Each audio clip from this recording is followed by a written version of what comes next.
With that, we're now going to open up to a discussion. I'm going to ask both Seth and Yolanda a couple of questions, and then if we have time, we can turn to the audience. So without further ado, we'll start that. First of all, let me turn to Seth first here. The first question is, in light also of that particular video, and as well as the American withdrawal, do you think that the Kurds, both in Iraq and Syria, and the wider sort of regional state of play, do you think that they overreacted, particularly with the independence referendum in 2017, and also an over-reliance on U.S. security guarantees up until the Trump announcements of the American withdrawal? Well, I could take the second part first. I mean, I think that certainly we've learned, and the Kurds have learned very tragically, that you should definitely not rely on the United States. This isn't the 1990s, you know, when the United States was involved in this operations to stop ethnic cleansing in the Balkans, or they're going into Somalia or Haiti. I mean, this is a very different era, and we have a much more cynical American administration, which is actually openly transactional and cynical, as well as a prior administration which had certain ideals, but among those ideals were certainly an attempt to withdraw a bit from the region and also change American policy in terms of the Iranian issues. So I think the thing about the Kurdish issue is, yeah, they definitely overplayed their cards in two different ways. I think in Iraq, they kind of understood that when this war was over, the US and other administrations would go back to Baghdad, even though Baghdad had proven to be a very weak entity. And actually, if you go back to 2014, ISIS was able to sweep aside one or two whole Iraqi divisions, and ISIS only had a few thousand fighters, and they were able to ostensibly defeat tens of thousands of Iraqi soldiers. So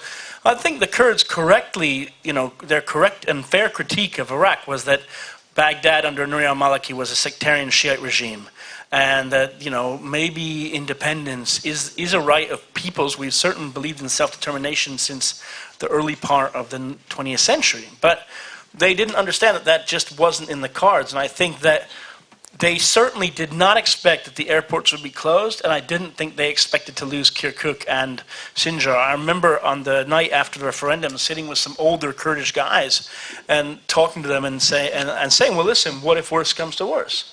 And they said, okay, fine, we can hold out. We fought the regime before, and we just had, you know, muskets or whatever, and they had airplanes. And I thought, yeah, but if you look around you in Erbil looks like a bit like Tel Aviv in some parts of it. You're really going to risk all this? And the reality is that, yeah, they weren't going to risk all that. When the Iraqi army rolled into Kirkuk fell in one day. So, and I think they'd never planned for that. And by the way, the Syrian Kurds made the similar mistake a bit, which is that they never even planned to really fight Turkey. When they relied totally on the Americans' promises, and by the way, those promises did come through the Pentagon. It's just that the American State Department had told them all along, this is a transactional relationship. This is a temporary relationship.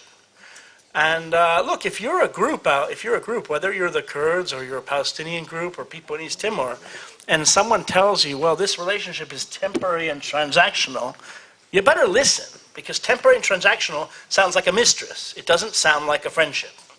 So I really think that, unfortunately, there was a bit of, I don't want to say naivete, because these people were in a very difficult and impossible position. They had nothing, and they hoped for the best. Unfortunately, I think they never really thought, look, okay, what's the worst case scenario? When the Turks attack us, what will we do?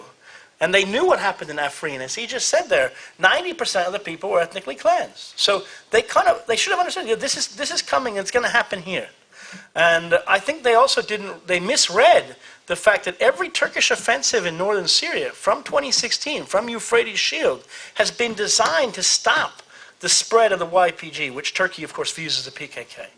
So I think they should have read that a bit, and I think they didn't. But it's hard to judge people who are in a very weak circumstance and then say, well, you see, this is what you should have done. It's like, okay, but you know, the American revolutionaries in 1775, they didn't know that they might all not be hung.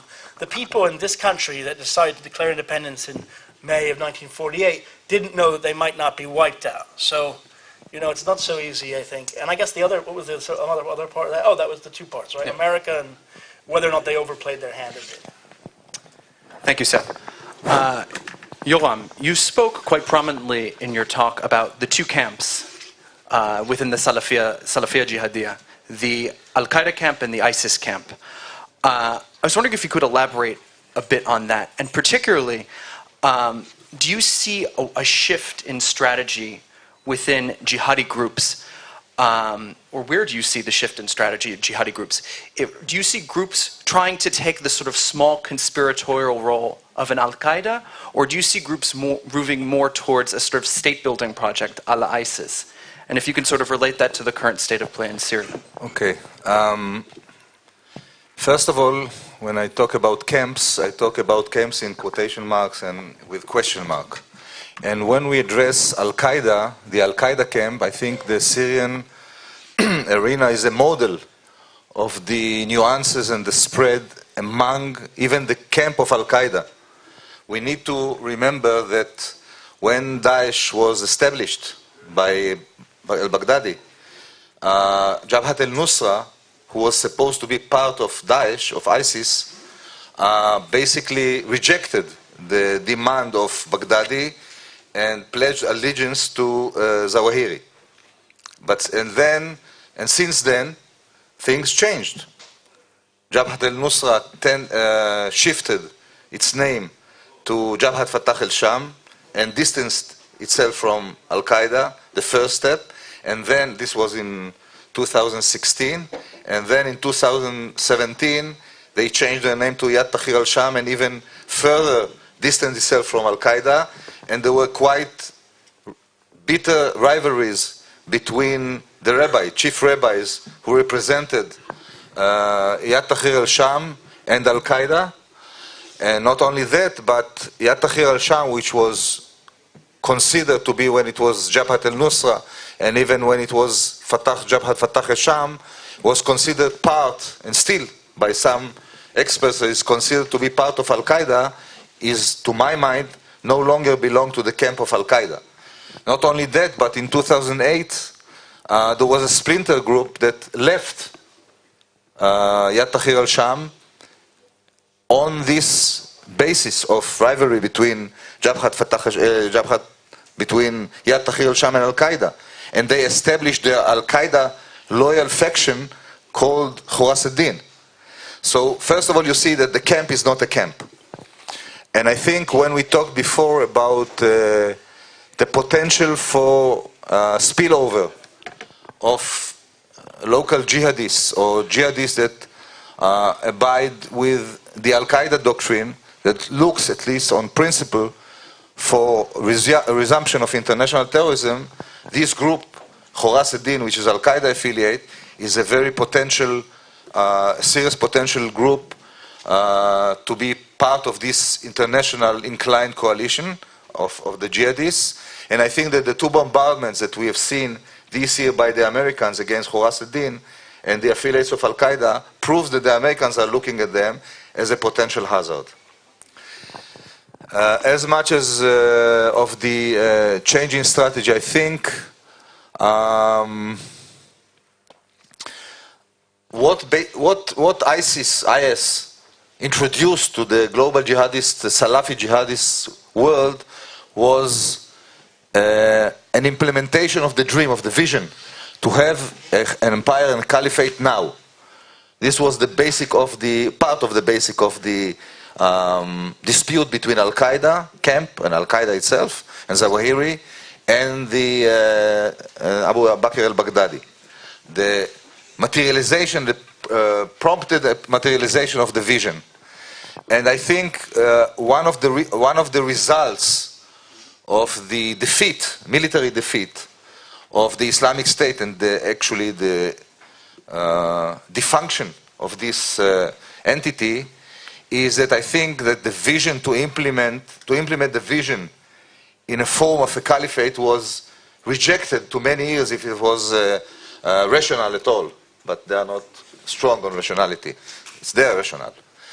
I think both groups, both camps, are looking for maybe establishing emirates, taking control of certain areas. Al-Qaeda also is very much ingrained in areas, in remote areas, trying to shift, and bin Laden himself alluded to this in his letters, to shift to, instead of coercing the ideology of the Salafiyya Jihadiyya in harsh manners, to try to go and to cajole and to woo the local population and to have them on their mind instead of being harsh and strict on implementing the Sharia as it is. On the tactical level, it's not relevant to this audience, so we'll postpone it and we don't have time. Thank you, Yehom. Seth, I'm going to turn back to you here. A question I think that has been discussed, particularly within the sort of framework of Kurdish politics, is to what degree the Kurds have actually had a defined idea of Kurdishness.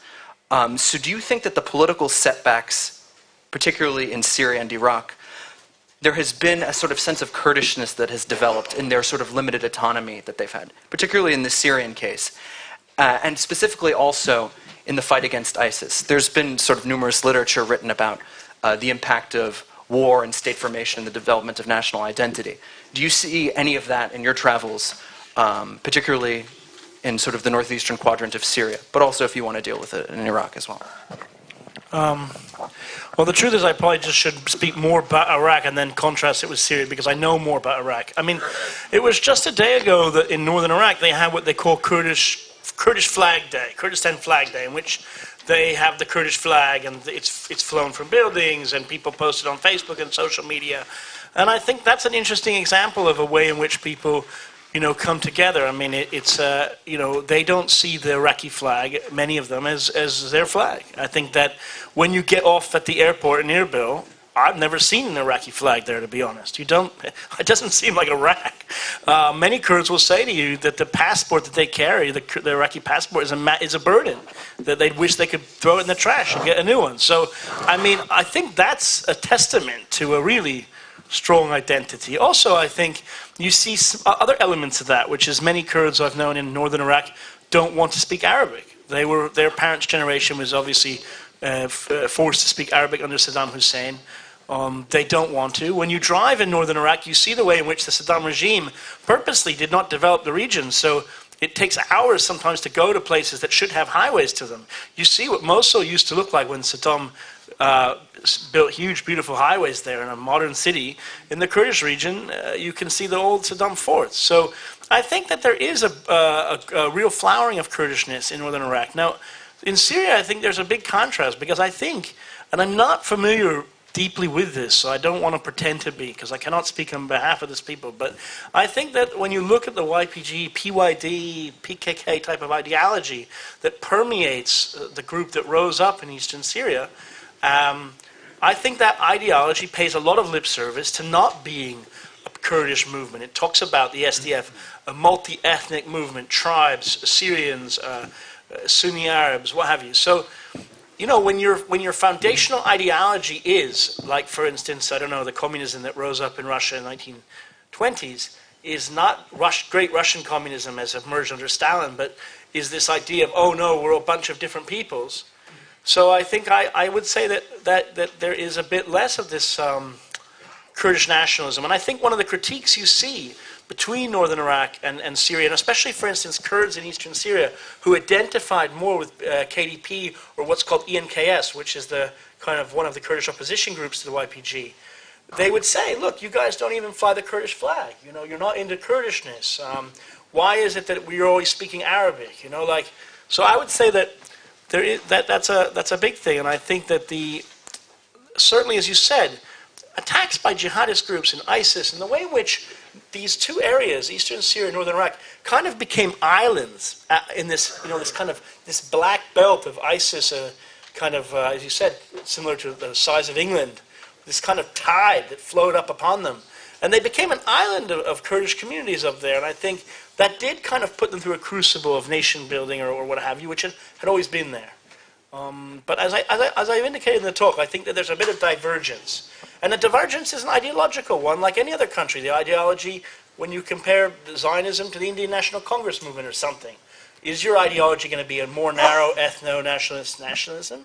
Or is it going to be a kind of, or pay lip service to multi-ethnic blah, blah, blah? So that's I think where we are at, and it will be interesting to see what comes then in the next 100 years. Thank you, Seth. Yom, turning back to the Salafi Jihadiyya, I was wondering if you could discuss particularly the future of the Salafi Jihadiyya in Syria, and particularly the geographic focus of recruitment in Syria. Do you see any particular regions or areas that in the near future will be potentially the sort of focal point for jihadist activity? And what your thoughts were particularly on that. I think that it's probably worth adding as well that there has been a sort of blurring as well of sort of ISIS movement into areas that had been formerly held by Al-Qaeda or Al-Qaeda affiliates. Most prominently, of course, the death of Abu Bakr al-Baghdadi was in Idlib, which was an area that was held by Hayat Tahrir al-Sham. So I was wondering what your thoughts are on this sort of geographical angle of particular recruitment. I think the geographical issue is not that important to my mind. I think it will be determined by the possibilities. It's not dependent on the ISIS camp. I think it depends how the country will be controlled and administered by the real strong forces there. They are now in the stage when they are mainly hiding in the deserts, fleeing from Syria to Iraq and back and forth. And again, they are not the one to determine where it's going to develop. On the other hand, we know where the other camp is basically located. And this will be determined by, again, the results of the other partners, whether they are going to attack Idlib in a one big storm, Stalingrad style, on the part of the defenders. So there is no real answer to this question beside the fact that both camps are not the one who will determine where they are going to be based, located, and flourish, or basically eradicated. I think we're about out of time. Thank you both for your enlightening answers, and I'm going to turn it over to Nir.